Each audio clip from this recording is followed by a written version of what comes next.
Big budget নিয়ে অনুসন্ধান করলে জজ মিয়ার বিরুদ্ধে আরও মামলার খোঁজ পাওয়া সম্ভব, কারণ জজ মিয়ার আসল নাম মোহাম্মদ জালাল আহমেদ হলেও এক এক জায়গায় তিনি এক এক নাম ব্যবহার করতেন। অতএব তার ভিন্ন ভিন্ন নামে আরও অনেক মামলা থাকার সম্ভাবনা রয়েছে। সবশেষ তিনি যে বিয়ে করেছেন সেখানেও নিজের নাম পরিবর্তনের কথা স্বীকার করেছেন ওই সাংবাদিকের কাছে। জজ মিয়া নামটাও তার আসল নাম নয়, আসল নাম মোহাম্মদ জালাল আহমেদ। তেজগাঁ এলাকায় খোঁজ নিয়ে জানা যায় 1996 থেকে 2001 সালে আওয়ামী লীগ শাসনামলে ঢাকা শহরে যে কজন উঠতি সন্ত্রাসী পরিচিতি পেয়েছিল তার মধ্যে মোহাম্মদ জালাল আহমেদ ওরফে জজ মিয়া অন্যতম। নাখালপাড়া নুরানি মসজিদের আশপাশের মহল্লায় জজ মিয়া যে রায় দিত তার সে রায় নাকি কার্যকর হয়ে যেত, যে কারণে মোহাম্মদ জালাল আহমেদ বাংলা সিনেমার মতো নিজের নাম পাল্টে জজ মিয়া রাখেন। তারপর থেকে হয়ে ওঠেন ভয়ঙ্কর এক সন্ত্রাসী। এত ভয়ঙ্কর একজন সন্ত্রাসীকে প্রথম আলো কিভাবে নিরীহ নিষ্পাপ বানালো এবার চলুন সেটা দেখা যাক। জজ মিয়ার মূল পেশা ছিল হত্যা, ছিনতাই, দখল, চাঁদাবাজি। ভাড়াটে খুনি হিসেবে ওই সময়ের শীর্ষ সন্ত্রাসীদের কাছে মোহাম্মদ জালাল আহমেদ ওরফে জজ মিয়ার বিশেষ কদর ছিল। যদি প্রথম আলো শিখিয়ে দেওয়া সাক্ষাৎকারে জজ মিয়া নিজেকে সিডি ব্যবসায়ী হিসেবে পরিচয় দিয়েছিলেন। আমি সিডি ক্যাসেটের ব্যবসা করি, ছবি পোস্টারের ব্যবসা করি, দোকান আমার বঙ্গবন্ধু এভিনিউ অপোজিট। প্রথম আলোর সিডি বিক্রেতা জজ মিয়া যমুনা টিভিতে গিয়ে কিভাবে ফল বিক্রেতা হয়ে যায় এবার সেটা দেখা যাক। 2018 সালের 10 অক্টোবর যমুনা টিভির এক সাংবাদিককে দেওয়া সাক্ষাৎকারে প্রথম আলোর সিডি বিক্রেতা জজ মিয়া নিজেকে ফল বিক্রেতা হিসেবে পরিচয় দেন। জজ মিয়ার আদালতে দেওয়া জবানবন্দিতে আবার নিজেকে গাড়ির চালক হিসেবে পরিচয় দিয়েছেন। গাড়ি চালক জজ মিয়া ওরফে প্রথম আলোর সিডি বিক্রেতা যমুনা টিভিতে গিয়ে যেভাবে পেশা পাল্টে ফল বিক্রেতা হয়েছেন, একইভাবে প্রথম আলোতে গিয়ে সিআইডি জজ মিয়ার পরিবারকে টাকা দেওয়ার দাবি করলেও যমুনা টিভিতে গিয়ে তিনি বলেছেন আওয়ামী লীগের নেতারাই তাকে আর্থিক সহায়তা দিত। এছাড়া যমুনা টিভিকে দেওয়া সাক্ষাৎকারে জজ মিয়া বলেন, বর্তমান সরকারের পক্ষ থেকেও আমাকে অনেক আশ্বাস দেওয়া হয়। একাধিক মন্ত্রী আমাকে চাকরি দেওয়ার আশ্বাস দেন। সবশেষ মাস 6 আগে এক মন্ত্রীর সঙ্গে দেখা করি। তিনি বলেন গ্রেনেড হামলা মামলার রায়ের পর তিনি তার দফতরে চাকরি দেবেন। কাল যেহেতু রায়, দেখি কি হয়। সংবাদের পরের অংশে জজ মিয়া আরও বলেন, অনেকেই আমাকে অনেক ধরনের আশ্বাস দিয়েছিলেন, কিন্তু 13-14 বছরে কোনো আশ্বাস বাস্তবায়ন হয়নি। তাই আমাকে এখন রেন্টে কারের একটি ভাঙাচোরা গাড়ি চালাতে হয়। সরকারের কাছে প্রত্যাশা আমার যেন পুনর্বাসন করা হয়। যমুনা টিভির সাংবাদিককে দেওয়া সাক্ষাৎকারে সরকারের কাছে জজ মিয়ার যে আবদার, সেই আবদারের পেছনে রয়েছে দীর্ঘদিনের এক নিবিড় সম্পর্ক। সেই সম্পর্ক কতটা গভীর সেটা দেখতে আবারও কিছুক্ষণের জন্য 2003 সালে যেতে হবে। 2003 সালে 29 অক্টোবর বেশ কিছু অস্ত্র মজুদ থাকার তথ্য আসে গোয়েন্দা সংস্থার কাছে। সেই তথ্যের ভিত্তিতে কুড়িল বস্তিতে বিশেষ অভিযান চালায় যৌথ বাহিনী। সেই অভিযানে সন্ত্রাসীদের সাথে প্রায় ঘণ্টাখানেক ব্যাপক গোলাগুলির শেষে আহত অবস্থায় রুবেল এবং মানিক নামে 2 সন্ত্রাসীকে আটক করে পুলিশ। তবে সেখান থেকে পালিয়ে যায় নুরুল, লিঙ্কন, মুকুল এবং জাহাঙ্গীর নামে আরও 4 সন্ত্রাসী। 2003 সালে কুড়িলে কিন্তু আর যেটা বলা হয় 20টা গ্রেনেড, তারপরে 4-5টা অ্যাসল্ট রাইফেল বাইকে 47 ব্যবহার করা হয়েছিল 21 আগস্টে, সেই একই পরিমাণে মানে 4টা অ্যাসল্ট রাইফেল, একটা সাবমেশিন গান, 20টা গ্রেনেড, কয়েকটা রিভলভার, এগুলো কিন্তু তারও 9 মাস আগে 2009 সালের 29 নভেম্বর তারিখে পুলিশের একটা অপারেশনে কুড়িল বস্তিতে এক জায়গায় পাওয়া যায়। সেখানে 2 জনকে, রুবেল এবং মানিককে ধরা হয়, যারা কিন্তু পরবর্তীতে 21 আগস্ট গ্রেনেড হামলার সময় কাস্টডিতে ছিল। বাট ধরা যায় নাই 4 জনকে। তারা হচ্ছে জাহাঙ্গীর, নুরু, মুকুল এবং লিঙ্কন। 2003 সালে তারা ধরা পড়ে নাই। কুড়িলের ওই ঘটনা গোয়েন্দাদেরকে চরমভাবে আতঙ্কিত করে তোলে, কারণ আটক রুবেল এবং মানিকের স্বীকারোক্তি অনুযায়ী তুলির পরশ নামে একটি হিন্দু ব্যক্তির দোকান থেকে AK-47 রিভলভার, গান পাউডার, টাইম বোমার সাথে উদ্ধার করা হয়েছিল 20টি গ্রেনেড। তার চেয়ে ভয়ঙ্কর তথ্য হলো রুবেল ও মানিক গোয়েন্দাদের কাছে স্বীকার করেছিলেন দেশে বড় ধরনের হামলা চালাতে ভারত থেকে আসা অস্ত্রের মজুত করা হচ্ছে। সে অস্ত্র দিয়ে কী ধরনের হামলা চালানো হবে তা সঠিকভাবে জানাতে না পারলেও ভারতীয় গোয়েন্দা সংস্থার সাথে আওয়ামী লীগ নেতা এবং তৎকালীন শীর্ষ সন্ত্রাসী জয়ের কলকাতায় একটি গোপন বৈঠকের খবর নিশ্চিত করেছিলেন রুবেল এবং মানিক। দেখেন যোগসূত্রটা কি, এই জিনিসটা কিন্তু পরবর্তীতে কখনো দেখা হয় নাই যে একই পরিমাণে গ্রেনেড, একই পরিমাণে অস্ত্র তার 9 মাস আগে পাওয়া গেছিল এক জায়গায়, এবং যারা হচ্ছে রাস্তার লেভেলের সন্ত্রাসী, যাদের হচ্ছে আওয়ামী লীগের যে বড় সন্ত্রাসী তাদের লোক, তাদের কাছে পাওয়া গেছিল এই জিনিসগুলো, আওয়ামী লীগের লোকজন, আওয়ামী লীগের সন্ত্রাসীদের হাতে। তো পরবর্তীতে 11 সরকার বা হাসিনা সরকার যখনই তদন্ত করছে, তারা কিন্তু এই জায়গাটাতে লিঙ্ক করার চেষ্টা করেন। এবার লিঙ্ক করাটা জরুরি, বিকজ মুকুল এবং জাহাঙ্গীর এই 2 জনকে তো ধরা গেছিল, নুরু এবং লিঙ্কনকে ধরা যায় নাই 2004 সালে যখন তদন্ত শুরু হয়।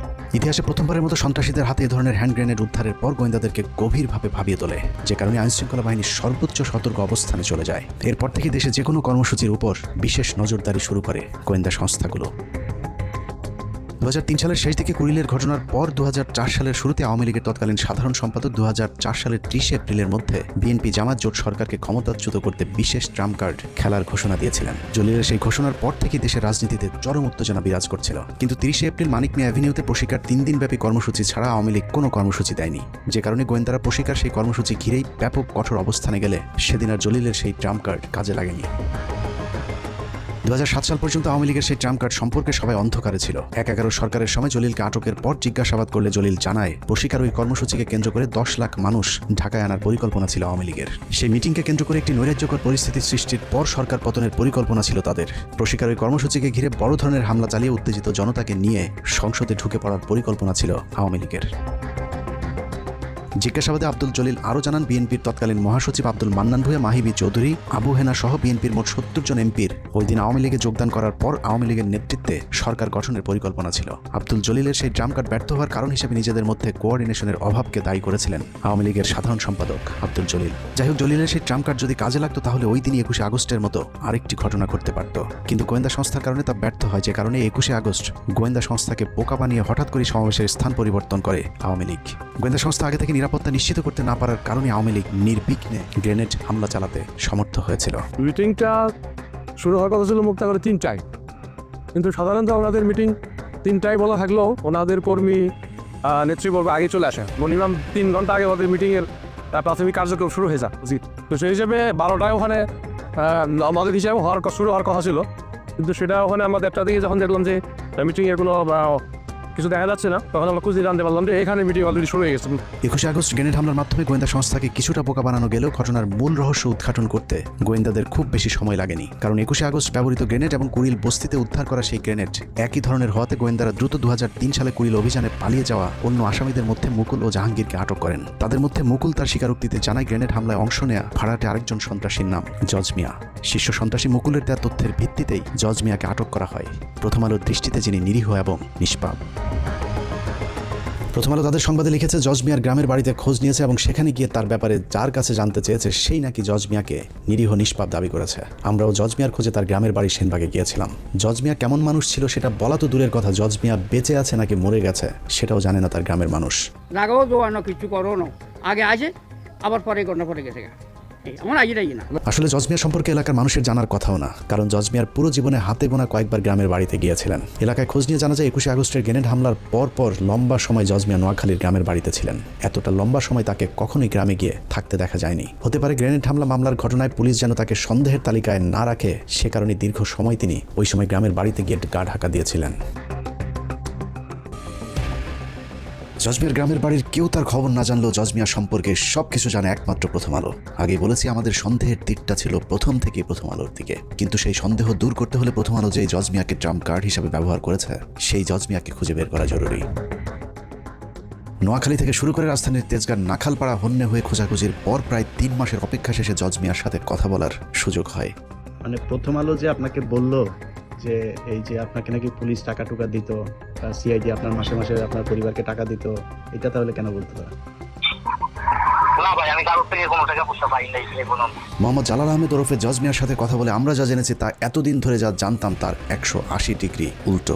যে প্রথম আলো জজ মিয়ার পরিবারকে সিআইডি টাকা দিয়েছে বলে মিথ্যে সংবাদ প্রচার করেছে, বাস্তবে সেই প্রথম আলোই জজ মিয়াকে 2 লাখ টাকা এবং চাকরির প্রলোভন দেখিয়ে মিথ্যে সাক্ষী নিয়েছেন। প্রথম আলো আপনাকে কি কি সুযোগ সুবিধা দিয়েছে, কি কারণে প্রথম আলোর কথায় আপনি সব জায়গায় যাইতেন, প্রথম আলোর অফিসে যাইতেন? প্রথম আলো আপনাকে কখনই কোনো টাকা পয়সা দেয়নি?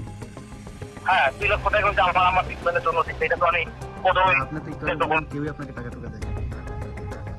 মনে তো হয় নাই ভাই, তারপর মনে করেন আমি আরো টাকা ঋণ করে মনে করেন এই 2 লাখ টাকার অনুদান যে আপনাকে কে দিছে? এটা টিপু ভাই।